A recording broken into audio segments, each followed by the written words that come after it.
अब जो बांग्लादेश में हो रहा है उसके पीछे क्यों चीन की साजिश पर बार बार बल दिया जा रहा है, उसके पीछे कुछ खास वजह है। वो वजह क्या है, अनंत आपको बताएंगे। तो शुरुआत करते हैं वजहों की। तो पहली वजह यह कि बांग्लादेश में इंडिया आउट कैंपेन के पीछे चीन का हाथ माना जाता है, क्योंकि चीन किसी भी हाल में भारत और बांग्लादेश की नजदीकी बर्दाश्त नहीं करता और इसीलिए चीन ने भारत के खिलाफ मुहिम चलाने वाला नेता तारिक रहमान को पकड़ा और उसको अपनी साजिश का हिस्सा बना लिया। तो सर, तारिक रहमान बांग्लादेश से निर्वासित नेता है जिसको देश निकाल दिया गया और पूर्व प्रधानमंत्री खालिदा जिया का बेटा है। तारिक रहमान चीन की मदद से सत्ता में आने की चाहत रखता है, जबकि बांग्लादेश को हथियार बेचने वालों में भी चीन नंबर 1 देश है। इसके साथ ही साथ चीन बांग्लादेश को लगातार कर्ज दे रहा है ताकि वो उसकी साजिश को कामयाब बना सके और बांग्लादेश पर आर्थिक तौर पर पूरा अपना साम्राज्य स्थापित कर सके। और जानकारी के मुताबिक शेख हसीना सरकार के पास खालिदा जिया के बेटे तारिक रहमान की साजिशों से जुड़े सबूत भी थे, लेकिन अब वो सबूत खाक में मिलेंगे, क्योंकि खुद शेख हसीना को अपने देश से बाहर निकलना पड़ा और जिन हालात में शेख हसीना को देश छोड़ना पड़ा, मुश्किल है कि साजिशों के प्रमाण जीवित हों। लेकिन ऐसा सिर्फ बांग्लादेश में हुआ हो ऐसा नहीं है। भारत के हर अच्छे पड़ोसी के साथ साजिश रची जा रही है या रची गई है ताकि भारत कमजोर पड़ जाए। इससे जुड़ी रिपोर्ट हम आपके सामने अब रखते हैं।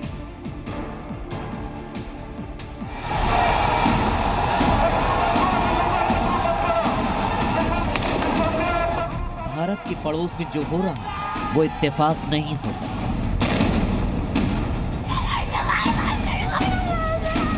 ये तोड़फोड़, ये हंगामा, ये उपद्रव, ये लूटपाट, ये आरक्षण के विरोध का गुस्सा तो नहीं हो सकता। तो फिर वो कौन है जो नहीं चाहता कि भारत के पड़ोस में उथल पुथल हो और भारत से उसके रिश्ते अच्छे न रह जाएं? पिछले करीब 4 साल का सिलसिला अगर देखें तो ऐसा ही लगता है कि जानबूझकर भारत के पड़ोस में अनिश्चितता, उपद्रव और हंगामे जैसे हालात बनाए जा रहे हैं और फिर वहां ऐसी सरकारें आ रही हैं जिनसे भारत के संबंध वैसे नहीं रह गए जैसे पहले की सरकारों में हुआ करते थे। उनकी वानगी है भारत के पड़ोसियों वाला ये नक्शा। ये वो सारे देश हैं जिनसे भारत के बहुत अच्छे संबंध थे, फिर चाहे बांग्लादेश हो, म्यांमार हो, अफगानिस्तान हो, श्रीलंका हो, नेपाल हो या फिर मालदीव्स। इन सारे देशों से भारत के बहुत अच्छे संबंध रहे हैं, लेकिन अब संबंधों में पहली जैसी बात नहीं रही। लेकिन क्यों? क्या भारत ने कोई गलती कर दी? क्या भारत की विदेश नीति कमजोर हो गई? तो ऐसा बिल्कुल भी नहीं है, बल्कि इसके पीछे किसी न किसी स्तर पर चीन की कॉन्स्पिरेसी भी साफ नजर आती है। कैसे? उसे ध्यान से समझिए। ये भारत को घेरने की साजिश भी दिखती है।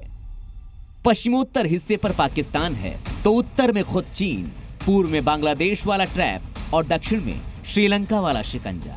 ऐसे में 4 जगहों से चीन भारत पर दबाव बनाने की साजिश रच रहा है। ऐसा कहना गलत नहीं होगा। 2021 में म्यांमार, जहां सेना ने चुनी हुई सरकार का तख्तापलट किया और सैन्य शासन लागू कर दिया था, आज संबंधों में पहली जैसी बात नहीं है।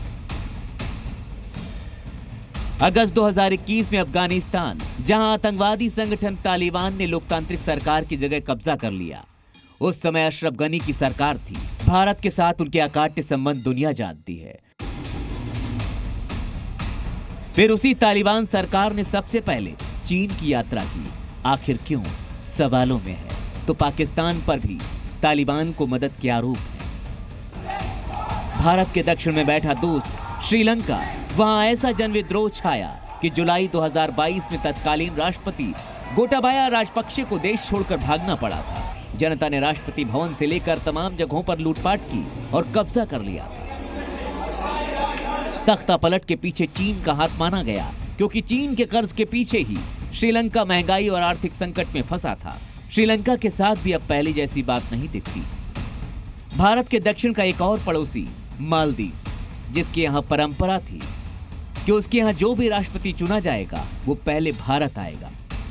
लेकिन नवंबर 2023 में राष्ट्रपति चुने गए मोहम्मद मोइजू का चीन प्रेम जग जाहिर है। वो राष्ट्रपति बनने के बाद पहले चीन गए। भारत के साथ संबंधों में खटास भी साफ दिखाई दी। जुलाई 2024 भारत का सबसे खास पड़ोसी नेपाल, वहां भी भारत की बात करने वाले पुष्प कमल दहल की जगह चीन की तरफ देखने वाले केपी शर्मा ओली प्रधानमंत्री बन गए। केपी शर्मा ओली का चीन प्रेम जग जाहिर है। ये वो सभी देश हैं जिनके साथ भारत के मजबूत रिश्ते रहे हैं, और कोई तो है जो नहीं चाहता कि उन देशों से भारत के रिश्ते अच्छे रहें। अब जाहिर है बांग्लादेश में जो सरकार बनेगी वो फिलहाल लोकतांत्रिक तो नहीं होगी।